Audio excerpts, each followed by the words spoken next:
Ecografía de segundo trimestre, llamado anatómico o estructural, en algunas ocasiones también denominado morfológico. Se le realiza entre las semanas 18 y 24, preferentemente la 22, porque la organogénesis principal ya terminó y el feto tiene aún mucho más espacio óptimo para la exploración. Este periodo de aquí representa un compromiso entre datar el embarazo, que es más preciso si se ha establecido precozmente en el primer trimestre, pero seguimos monitoreando, y la detección oportuna de las principales anomalías congénitas. Adicionalmente, sirve como un importante punto de referencia con la cual las exploraciones posteriores, la del tercer trimestre, pueden ser comparadas para evaluar el crecimiento y la salud fetal. ¿Cuál es el propósito? El objetivo principal de esta exploración de rutina es proporcionar información de diagnóstico certera para la prestación de una atención prenatal. El procedimiento consiste en determinar la edad gestacional, como ya mencionamos, y llevar a cabo mediciones fetales para la identificación de anomalías en el crecimiento al final del embarazo. Otros objetivos son detectar malformaciones, ya sean aisladas o múltiples, que nos pueden hablar de alguna alteración sindrómica cromosómica en este último. Además de corroborar embarazos múltiples.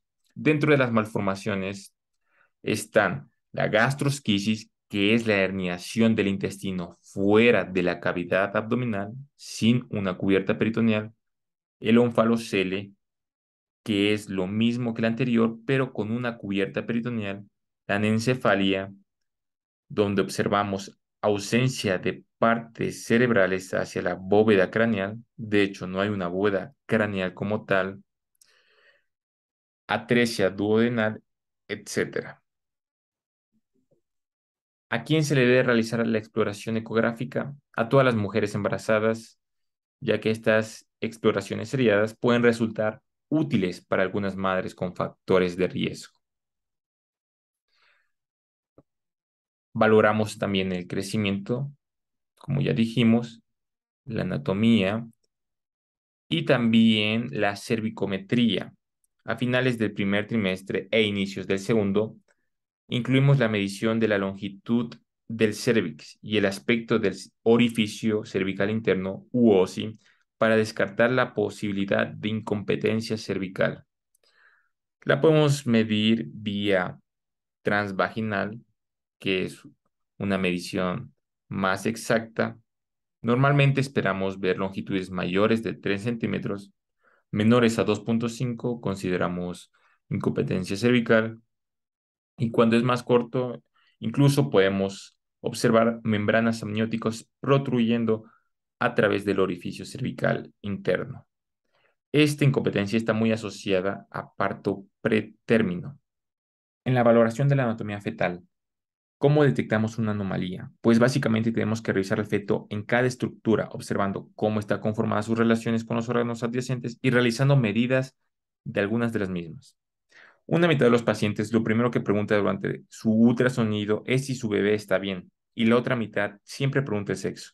Hay menos fallas entre más avanzado está el embarazo y hay más errores, sobre todo en mujeres con un índice de masa corporal más allá de 23,8. Los fetos con un par de cromosomas X en señal de sexo biológico femenino tienen esa estructura que a veces es conocida como el signo del grano de café, en señal de labios mayores y labios menores. Por otra parte, los fetos con cromosomas X y Y, en señal de sexo biológico masculino, tienen este aspecto de signo de tortuga en relación al pene y a la bolsa escrotal. Valorando los componentes extrafetales, la placenta, inserción del cordón umbilical y líquido amniótico, este último se evaluará mediante dos parámetros: máximo bolsillo vertical, cuyos valores están entre 2 a 8 centímetros, e índice de líquido amniótico, una vez que estos valores de 2 a 8 salgan de su rango. Entonces consideramos poca cantidad de líquido amniótico cuando el máximo bolsillo vertical es menor a 2 centímetros, es decir, olihidramnios, y lo contrario, mayor a 8 centímetros, polihidramnios.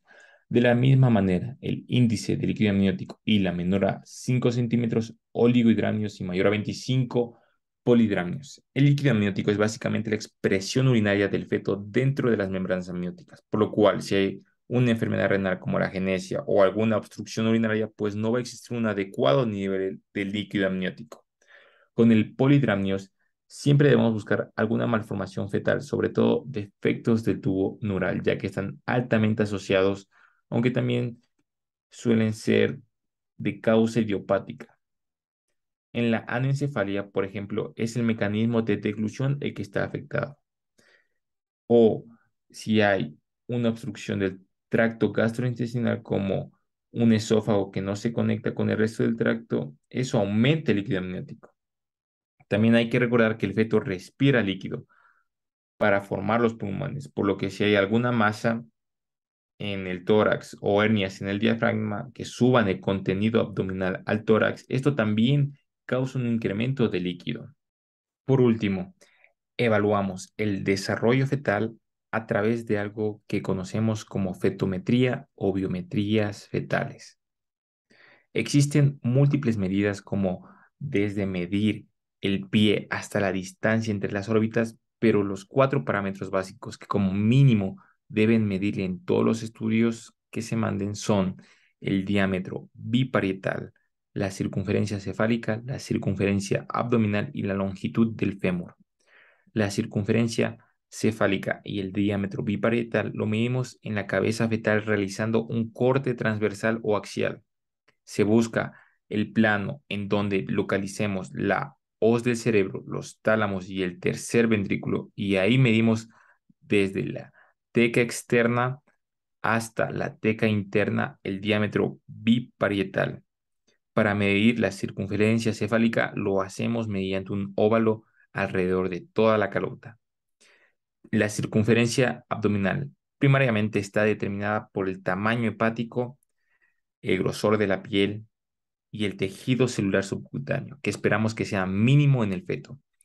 Para medirlo nos desplazamos hacia la región abdominal del feto haciendo un corte de igual manera transversal o axial y de esta forma en donde tendremos que identificar las siguientes estructuras, como son la burbuja gástrica con su líquido en el interior, la vena umbilical, el seno porta, un cuerpo vertebral, así como una costilla a cada lado.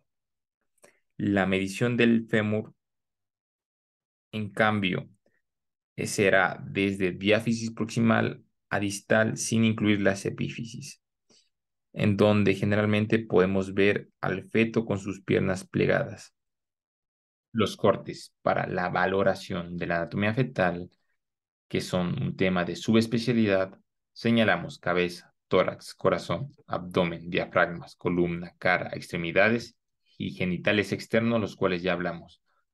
Para la cabeza, subsecuentemente adquirimos cortes transtalámicos, transventricular, transcerebelar, cortes axiales. Evaluamos la disposición de los plexos coroideos, la simetría, entre otras.